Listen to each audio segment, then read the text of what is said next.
నమస్కారం. మన తెలుగు సాంప్రదాయంలో ఎన్నో దేవతలు ఉన్నారు. ఒక్కొక్కరికి ఒక్కో ప్రత్యేకత ఉంది. ఈరోజు మనం శక్తి స్వరూపిణి, భయంకరమైన రూపంతో శత్రువులను గడగడలాడించే మాతృమూర్తి అయిన వారాహి దేవి గురించి తెలుసుకుందాం. వారాహి దేవి పుట్టుక నుండి రాక్షస సంహారం వరకు జరిగిన కథలను చాలా తక్కువ మంది చెప్పారు. ఈ వీడియోలో వారాహి దేవి చరిత్రను వివరంగా తెలుసుకుందాం. వారాహి దేవి కథ పూర్వం బండాసురుడు అనే రాక్షసుడి బాధలు భరించలేక దేవతలంతా శివుడిని ప్రార్థించారు. శివుడు దేవతల కోరిక మేరకు తన సంకల్పంతో తన శక్తిని బండాసుర వధ చేయమని కోరుకున్నాడు. శివుడి లోపల ఉండే శక్తినే లలితాదేవిగా ఆవిర్భవించింది. అందుకే అమ్మవారిని ఇచ్ఛాశక్తి అని అంటారు. బండాసురుడిని చంపడానికి లలితాంబికాదేవి తన జ్ఞానశక్తి నుండి శ్యామలాదేవిని, ఆజ్ఞాచక్రం నుండి వారాహి దేవిని పుట్టించింది. లలితాంబికాదేవికి కుడివైపున శ్యామలాదేవి, ఎడమవైపున వారాహిదేవి ఉన్నారు. లలితాదేవి శ్యామలాదేవిని మంత్రి పదవిలో, వారాహిదేవిని సర్వసైన్యాధ్యక్షురాలి పదవిలో నియమించింది. యుద్ధరంగంలో లలితా అమ్మవారి రథం సిద్ధమయ్యాక ఆవిడ పక్కన మంత్రిదేవి, దండిని దేవి నిలబడ్డారు. లలితాంబిక తన రథంలోంచి 2 రథాలని తీసి వారికిచ్చింది. లలితాదేవి తన శ్రీచక్రం నుండే 2 రథాలు పుట్టించింది. ఈ రథాల పేర్లు గేయచక్రం, కిరిచక్రం.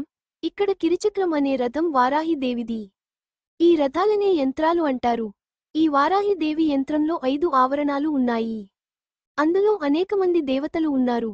ముఖ్యంగా దుర్గాదేవి, క్షేత్రపాలకుడు భైరవుడు, ధాతుశక్తులు కూడా వారాహి యంత్రంలోనే ఉంటారంట. లలితాంబిక అమ్మవారి శ్రీ చక్రానికి 9 ఆవరణాలు, శ్యామలాదేవి యంత్రానికి 7 ఆవరణాలు ఉన్నాయి. వారాహిదేవి యంత్రానికి 5 ఆవరణాలు ప్రకాశిస్తూ ఉంటాయి. ఇక్కడ ఇచ్ఛాశక్తి లలితాంబికాదేవి అయితే, జ్ఞానశక్తి శ్యామలాదేవి, క్రియాశక్తి వారాహిదేవి. శ్యామల వారాహిదేవిలే మంత్రిని దేవి, దండిని దేవిగా కొలవబడుతున్నారు. దండిని దేవికి అంటే వారాహిదేవికి ఇచ్చినది కిరి చక్ర రథం. కిరి లేదా కిటి అంటే వరాహము అని అర్థం. వారాహిదేవి రథం 5 ఆవరణాల చక్రాన్ని వరాహాలు లాగుతూ ఉన్నాయి. యుద్ధ ప్రారంభానికి ముందు మధ్యలో లలితాంబిక ఆవిడకి ఇరువైపుల రథాలతో శ్యామల వారాహి దేవతలు ఉన్నారు. ఇక వారాహి దేవికి లలితాంబిక అమృతమయమైన జలాలతో అభిషేకం చేసింది. లలిత అమ్మవారు తన యొక్క కనుబొమ్మల ముడిలోంచి నాగలి, రోకలి అనే 2 ఆయుధాలు తీసి వారాహి దేవికి ఇచ్చింది. ఇక్కడ కనుబొమ్మల ముడి అంటే ఆజ్ఞాచక్ర స్థానం. ఇది బుద్ధి శక్తికి ప్రధానమైన కేంద్రం. లలితాంబిక అమ్మ కనుబొమ్మల కదలికలతోనే ఈ జగత్తు అంతా నడిపిస్తుందంట. ఈ కనుబొమ్మల మధ్య నుంచి ఈ 2 సృష్టించిందంటే ఈ వారాహి తల్లి ఆజ్ఞా చక్రేశ్వరి అంటే ఎవరినైనా ఆజ్ఞాపించే శక్తి వారాహి దేవిదే. ఆ విధంగా వారాహి అమ్మవారికి ఈ 2 ఆయుధాలు ఇచ్చి లలిత అమ్మవారు ఇచ్చే ఆజ్ఞలన్నిటినీ శక్తి సేనలల్లో అమలు చేసే తల్లిగా వారాహి దేవి ఉంటుంది. అందుకే వారాహి దేవికి ఆజ్ఞా చక్రేశ్వరి అన్న పేరు వచ్చింది. ఈ వారాహి దేవిని స్మరిస్తే రక్షణ లభిస్తుంది. వారాహి అంటే ఉద్ధరణ శక్తి అని అర్థం. ఈ శరీరానికి ఆత్మ ఉంటేనే బుద్ధి, అహంకారం అని 2 ఉంటాయి. ఆ 2 శ్యామల వారాహి దేవతలు. వారాహి దేవి యొక్క సేనలందరూ వరాహ ముఖం కలిగిన దేవతలు. ఈ దేవతలంతా అచ్చం వారాహి దేవి వలె ప్రకాశిస్తూ ఉంటారు. వీళ్లంతా వారాహి దేవి నుంచి వచ్చిన వారు కనుక ఆమెలాగే భాషిస్తూ ఉన్నారు. వాళ్లకి భయంకరమైన కోరలు ఉన్నాయి. అవి అగ్నిజ్వాలలు వెదజల్లుతూ ఉన్నాయి. వాటితో గగనం అంతా ప్రకాశిస్తూ ఉంది. ఈ వారాహి మూర్తులంతా వేల సంఖ్యలో ఉన్నారు. కిరిచక్ర రథంలో అనేక రకాల వరాహ శక్తులు కదులుతున్నాయి. కిరిచక్ర రథం పక్కనే ఒక వాహనం ఉంది. అది సింహవాహనం. వారాహిదేవి యుద్ధరంగంలో రథంలో ఉండి యుద్ధం చేస్తూ మధ్య మధ్యలో ఒక్కోసారి రథం దిగుతారంట. అలా దిగినప్పుడు వారాహిదేవికి మరొక వాహనం సిద్ధంగా ఉంటుంది. అదే మహాసింహం. దాని పేరే వజ్రఘోషం. అమ్మవారికి అవసరమైతే ఈ సింహవాహనం ఎక్కి ఆ తల్లి వెళ్తూ ఉంటారు. ఆ సింహం జూలును విదిలిస్తే ఆకాశంలో కాంతులు వెదజల్లబడతాయి. ఆ సింహం నోరు తెరిచి పళ్ళు కొరుకుతున్న ధ్వనికి దిక్కులు ప్రతిధ్వనిస్తున్నాయి. ఆ సింహానికి ఉన్న గోళ్లను వర్ణిస్తూ 3 యోజనాల ఎత్తు ఉన్నాయంట. యోజనం అంటే 7/8 మైళ్ళు. ఆ గోళ్లతో రాక్షసులను ఎప్పుడు సంహరిద్దామా అని మహోత్సాహంగా సింహ వాహనం ఉంటుంది. తన సైన్యం అంతా మొత్తం పని చేస్తుందో లేదో అని పరిశీలించడానికై ఒకసారి కిరిచక్ర రథం మించి దిగి సింహం మీద వారాహిదేవి కూర్చుని ముందుకెళ్లి గమనిస్తుంది. అలా గమనిస్తున్నప్పుడు ఆ వారాహిదేవి ఎలా ఉంది అంటే పైనుంచి దేవతలు ఈ వారాహిదేవిని చూస్తుంటే వారికి ఒకవైపు భయము, ఒకవైపు ఆనందము కలుగుతున్నాయి. వారాహి అమ్మవారి ఆ ప్రతాపం ఎలా ఉందంటే ఆవిడ చేతుల్లో ఉన్న ముసలాన్ని నాగలిని తిప్పినప్పుడు ఆవిడ ఇప్పుడే బయలుదేరి మొత్తం భువనాలన్నిటిని బ్రింగేస్తుందా అన్నంత తీవ్రంగా ఉందంట. ఆ రోకలి పోటుతో భూమిని ముక్కలు చేస్తుందా లేదా ఆ నాగలిని విసిరి సముద్రాన్ని సైతం చీల్చుతుందా అనిపించేటట్టు ఉందంట. ఇలా వారాహిదేవి సిద్ధమవ్వగానే వెంటనే పైనుంచి దేవతలందరూ నమస్కరిస్తున్నారు. దేవతలంతా ఆకాశంలో ఉండి 2 చేతులు పైకెత్తి మొక్కుతూ వారాహిదేవిని 12 నామాలతో కీర్తించారంట. అవి హయగ్రీవుడు అగస్త్యులతో చెప్పారు. దేవతలు సైతం కీర్తించే ఆ 12 నామాలు విలువైనవి గనుక శ్రద్ధ ఉన్నవారికే చెప్పమన్నారు. విలువైనవి శ్రద్ధ లేని వాడికి చెప్తే వాటి విలువ తెలియదు. ఈ పేర్లు అనుకుంటే చాలు ఆ వారాహిదేవి ప్రసన్నం అవుతుందని చెప్తారు. ఆవిడ ప్రసన్నురాలు అయితే ఏమైనా సాధించగలుగుతారు. ఆ 12 నామాలే పంచమి, దండనాథ, సంకేత, సమయేశ్వరి, సమయ సంకేత, వారాహి, పోత్రిని, శివవార్తాలి, మహాసేన, ఆజ్ఞాచక్రేశ్వరి, అరిగ్ని అనేవి అమ్మవారి యొక్క 12 నామాలు. ఏ విధమైన కష్టం వచ్చినప్పటికీ ఆ 12 నామాలు స్మరిస్తే వెంటనే ఆ కష్టం తొలగిపోతుంది. ఈ 12 నామాలతో దేవతలంతా అమ్మవారిని కీర్తించారు. ఆ దేవతల్ని అనుగ్రహించడానికై అమ్మవారు కదిలింది. దేవకార్య సముద్యత కనుక దేవీ శక్తులని రక్షించడానికి వారాహిదేవి కదిలింది. ఈ తల్లి యొక్క మహిమ సామాన్యమైనది కాదు. శంకరులు కూడా దేవి క్రోడముబే అని వారాహి స్తుతి చేశారు. అలాగే క్రోధ భట్టారకుడు అని చెప్పబడే దుర్వాస మహర్షి అర్వాద్విషతి అనే స్తోత్రంలో అద్భుతంగా కీర్తించాడు. దుర్వాస మహర్షికి వారాహిదేవి దర్శనం ఇచ్చింది. కోలవదన అంటే వరాహ వదనంతో పద్మముల వంటి నేత్రాలతో పద్మాలకు శత్రువైన చంద్రుని చేత అలంకరించబడ్డ కిరీటం వారాహిదేవికి ఉందని దుర్వాస మహర్షి వివరించాడు. శరీరమంతా నీలకాంతితో ఉన్నప్పటికీ శరీరం నుండి వెదజల్లుతున్న వెలుగులు మాత్రం కరగబెడుతున్న బంగారపు వెలుగులంట. సంధ్యాకాలంలో ఆకాశం ఎలా ఎరుపు రంగుతో ఉంటుందో అలాంటి ఎర్రని వస్త్రాన్ని ధరించింది. 8 చేతులతో వరుసగా హలము, ముసలము, శంఖము, చక్రము, పాసము, అభయముద్ర, వరదముద్ర ధరించి భాషిస్తున్నది వారాహిదేవి. అలాగే విశాలమైన వక్షస్థలంతో శోభిస్తున్న వారాహిదేవి ఎవరికైతే అమ్మవారిని పూజించే అర్హత ఉంటుందో వాళ్లకి శుభాన్ని ఇస్తుంది కానీ చెడువారికి మాత్రం వారాహి అమ్మ దొరకదు. వారాహిదేవి సన్నని నడుము కలిగి ఉండడం సాముద్రక లక్షణంలో గొప్పదని దూర్వాస మహర్షి వివరిస్తున్నాడు. అయితే యుద్ధరంగం విషయానికి వస్తే ఈ 5 ఆవరణాల వారాహిదేవి యొక్క రథం కిరిచక్రం వీరి పేర్లు వింటే జయము కార్యసిద్ధి వస్తుంది.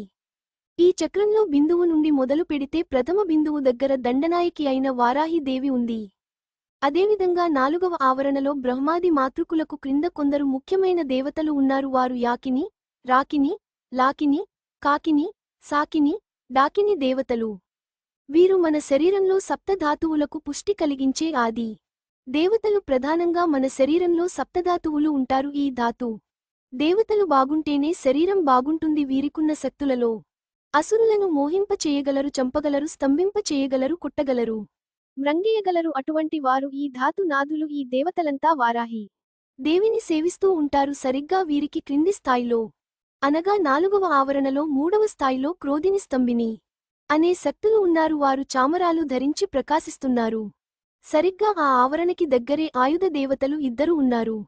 వారు హల దేవత నాగలికి అధిష్టాన దేవత, ముసల దేవత రోకలికి అధిష్టాన దేవత. ఆ పక్కనే చండా, ఉచ్చండా అనే రక్షణ శక్తులు 2 ఉన్నాయి. వారు శూలం, ఖడ్గం ధరించి ప్రకాశిస్తున్నారు. ఇవి అమ్మవారికి అతి దగ్గరలో 4వ వరుసలో ఉన్న దేవతల వివరాలు. ఇక 5వ ఆవరణలో అమ్మవారికి అనంత శక్తులు భాషిస్తున్నాయి. దీనిలో ప్రధానంగా అష్టదేవతలు ఉన్నారు. వారు వార్తాలి, వారాహి, వరాహముఖి, అందిని, బందిని, జర్మిని, మోహిని, స్తంభిని. ఈ 8 మంది దేవతలు శత్రువులను నిగ్రహించేవారు. ఈ దేవతలకు దగ్గరగా అనేకమంది శక్తులు భాషిస్తున్నారు. వారిలో ఇంద్రాది శక్తులు, అప్సరస శక్తులు కూడా ఉన్నారు. దీనికి దగ్గరగా క్షేత్రపాలకుడు అనే దేవత భాషిస్తున్నాడు. అతను 3 పడగలు కలిగిన పాము వంటి పాశాన్ని ధరించి ఉన్నాడు. ఆయనకి దగ్గరగా అమ్మవారి వాహనమైన వజ్రఘోషం పేరుతోనున్న సింహం కనబడుతుంది. ఈ 5వ ఆవరణకు మరొకవైపు కృష్ణ సారంగము అనగా నల్లజింక అనే వాహనం కూడా ఉంది. నల్లజింక వాయుదేవత యొక్క వాహనం అని శాస్త్రంలో ఉంది. అయితే వారాహి అమ్మవారు వాయువేగంతో సంచరిస్తూ ఉంటుందని ఈ జింక తెలియజేస్తుంది. ఇది శ్వాస శక్తికి కూడా సంకేతం.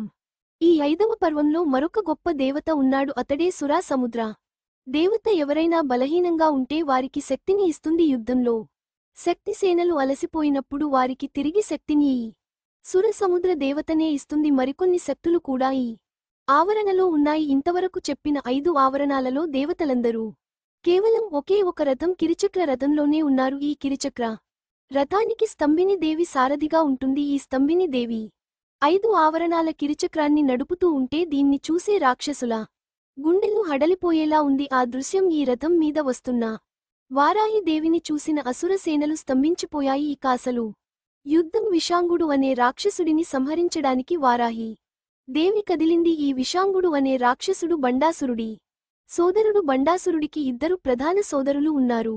వారే విశుక్రుడు, విషాంగుడు. లలితాంబికా సైన్యం మొత్తం ఈ బండాసుర సైన్యాన్ని చాలా వరకు వధించారు. దానితో ఈ బండాసుర రాక్షసుడు తన సోదరులైన విశుక్ర, విషాంగులను పిలిచి లలితాంబికా సేనను వధించమని చెప్పాడు. అయితే తమ సమస్త సేనలు దెబ్బ తినడంతో విశుక్ర, విషాంగులకు కూడా విపరీతమైన కోపం వచ్చింది.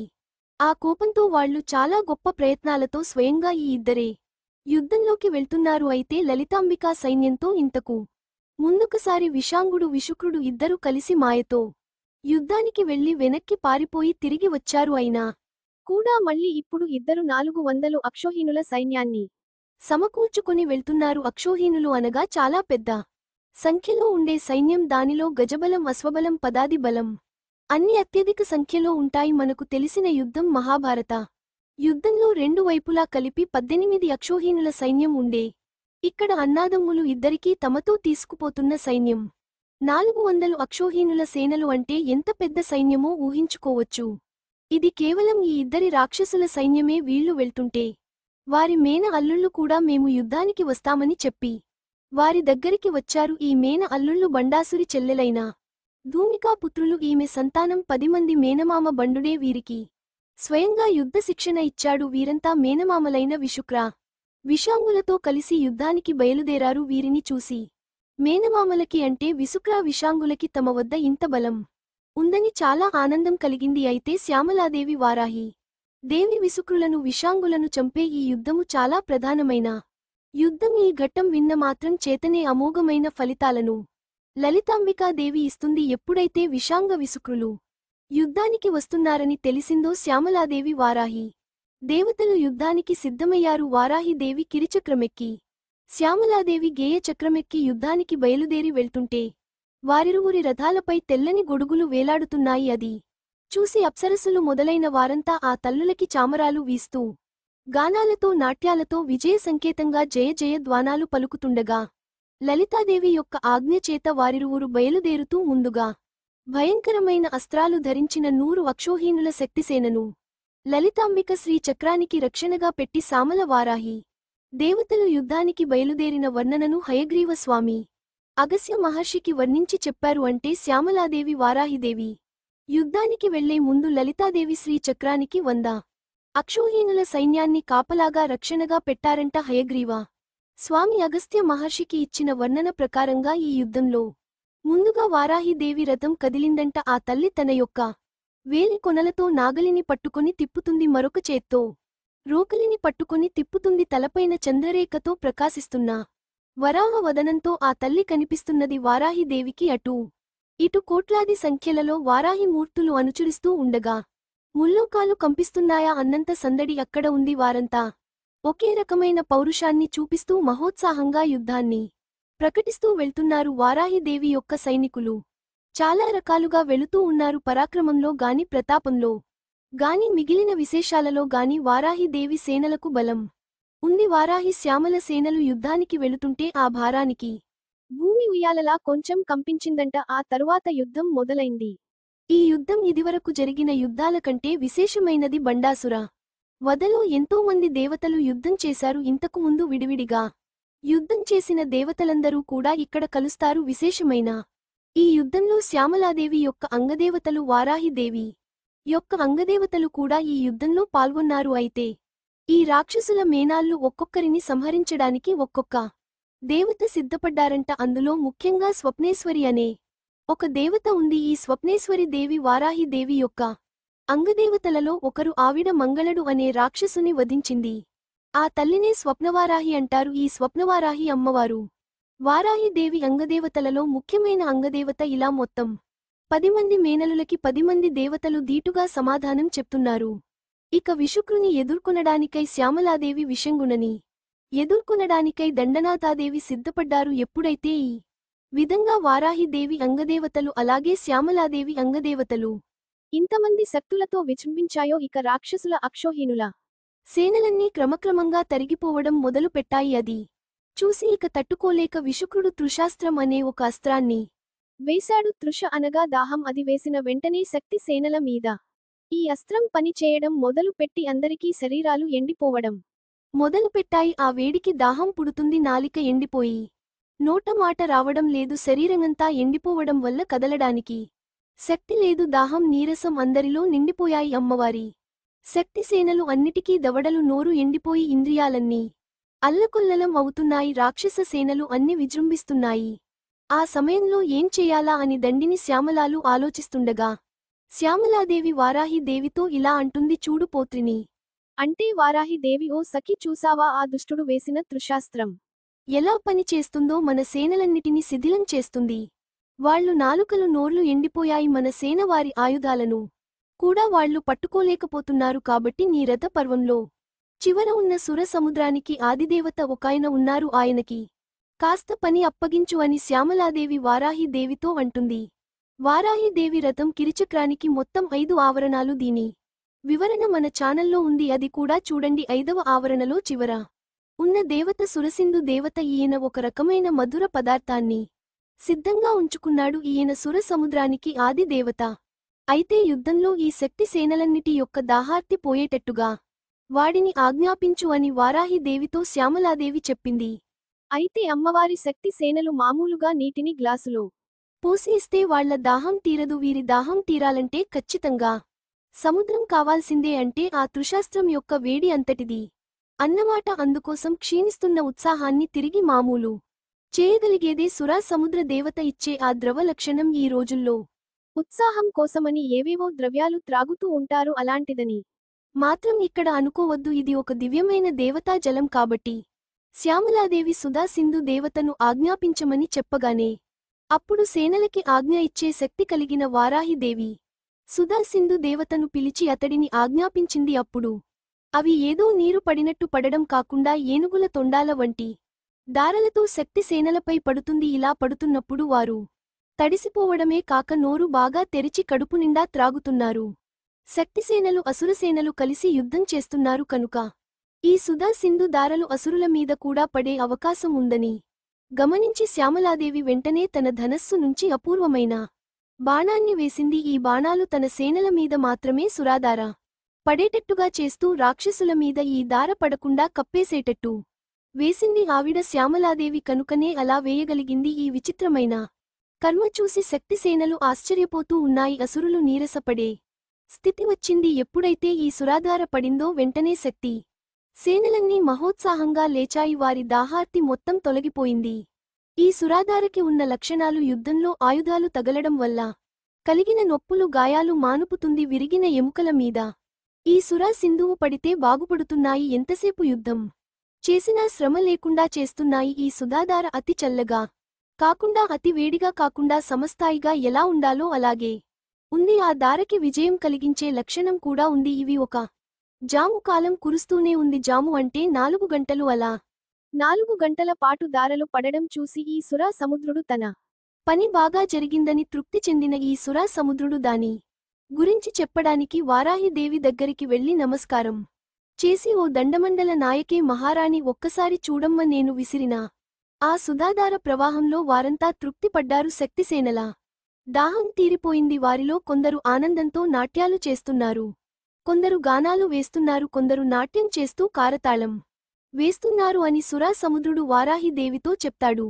వెంటనే వారాహిదేవి సంతోషించి, నాయనా, నిన్ను ఉత్తములైన వారు కూడా సేవిస్తారు అని వరమిచ్చింది. ఇక వారాహిదేవి అంగదేవతలు, శక్తి దేవతలు అంతా 400 అక్షోహీనుల సైన్యాన్ని కొంచెం కొంచెంగా దెబ్బతీస్తుండగా వారాహిదేవి తన రథం మీద విషాంగుని వైపు కదిలింది. దండనాథాదేవి రోకలి నాగలి పట్టుకుని యుద్ధం చేస్తుంది. విషాంగుడు కాలదండంతో సమానమైన గదను తీసుకొని అమ్మ మీదికి వచ్చాడు. వెంటనే ఆ తల్లి కూడా తన చేతిలో ఉన్న రోకలితో ఆ గదను ఎగరగొట్టింది. క్రమంగా వారు ఉభయులు రకరకాలైన ఆయుధాలతో ఒకరినొకరు కొట్టుకున్నారు. వీరిద్దరి పరస్పర ఆయుధాల ఘటన వల్ల జ్వలిస్తున్న మెరుపులతో ఆకాశం మెరిసిపోతుంది. దండనాథాదేవి యొక్క ముసలాన్ని హలాన్ని పిండి చేద్దామని ప్రయత్నిస్తున్నాడు ఈ రాక్షసుడు కాని వాడి వల్ల కావడం లేదు. వీటి యొక్క ఘటన వల్ల అగ్నిజ్వాలలు రేగుతుంటే ఆ రాక్షసుడు కళ్ళు మిరుమిట్లు గొలుపుతున్నాయి. ఇలా అర్ధరాత్రి వరకు యుద్ధం సాగింది. ఎప్పటికీ అంతం కావడం లేదు. చూసి చూసి వారాహిదేవి నాగలి తీసుకుని వాడి మెడ మీద పడేలా విసిరి లాగింది. నాగలితో దగ్గరికి లాగి రోకలితో నెత్తిమీద బలంగా కుట్టింది. వెంటనే విషాంగుడు తల చితికి నేలమీద పడి మరణించాడు. ఇలా విచిత్రంగా అద్భుతంగా నాగలితో మెడలాగి రోకలితో తలమీద కొట్టి రాక్షసుడిని సంహరించింది మన వారాహిదేవి. ఆ తరువాత బండాసురుడిని లలితాంబికాదేవి వధిస్తుంది. ఈ యుద్ధంలో అమ్మవారి రథం శ్రీచక్రం. అమ్మవారి శ్రీచక్ర బిందువు నుండి లెక్క వేస్తే 3వ ఆవరణ ఉంది. ఆ 3వ ఆవరణలో వసిన్యాది వాగ్దేవతలు ఉన్నారు. వాళ్ళు మొత్తం యుద్ధానికి సాక్షులు వసిన్యాది వాగ్దేవతలు. అలా చూశారు కనుకనే అమ్మవారు తన నామాలు చెప్పవనగానే లలితా సహస్రనామంలో ఈ కథంతా పెట్టారు. ఒకవైపు కథ, ఒకవైపు మహిమ, ఒకవైపు మంత్రం, ఇవన్నీ కూర్చబడిన స్తోత్రం లలితా సహస్రనామ స్తోత్రం. దీన్ని మామూలు మానవులు రాయలేరు కనుకనే వసిన్యాది వాగ్దేవతలు రచించారు. అయితే ఎప్పుడైతే విషాంగుడిని వారాహి దేవి వధించిందో వెంటనే దేవతలందరూ మహదానంద భరితులయ్యారు. అలాగే శ్యామలాదేవి కూడా విసుక్రుడు అనే రాక్షసుడిని సంహరించింది. ఆ తరువాత లలితాంబికా దేవి బండాసురుడిని సంహరించింది. వారాహి దేవి యొక్క ఈ అద్భుతమైన కథను విన్నందుకు ధన్యవాదాలు. ఈ తల్లి మనలను అన్ని కష్టాల నుండి రక్షిస్తుంది మరియు మనకు విజయాన్ని ప్రసాదిస్తుంది. మీ అభిప్రాయాలను మరియు ఈ వీడియోలో మీకు నచ్చిన విషయాలను కామెంట్లలో తెలియజేయండి. ఈ వీడియోను మీ స్నేహితులు మరియు కుటుంబ సభ్యులతో షేర్ చేయండి. మా ఛానల్ను సబ్స్క్రైబ్ చేసుకోండి మరియు గంట గుర్తును నొక్కండి. తద్వారా మా తదుపరి వీడియోలు మీకు వెంటనే చేరుతాయి. జై వారాహి దేవి.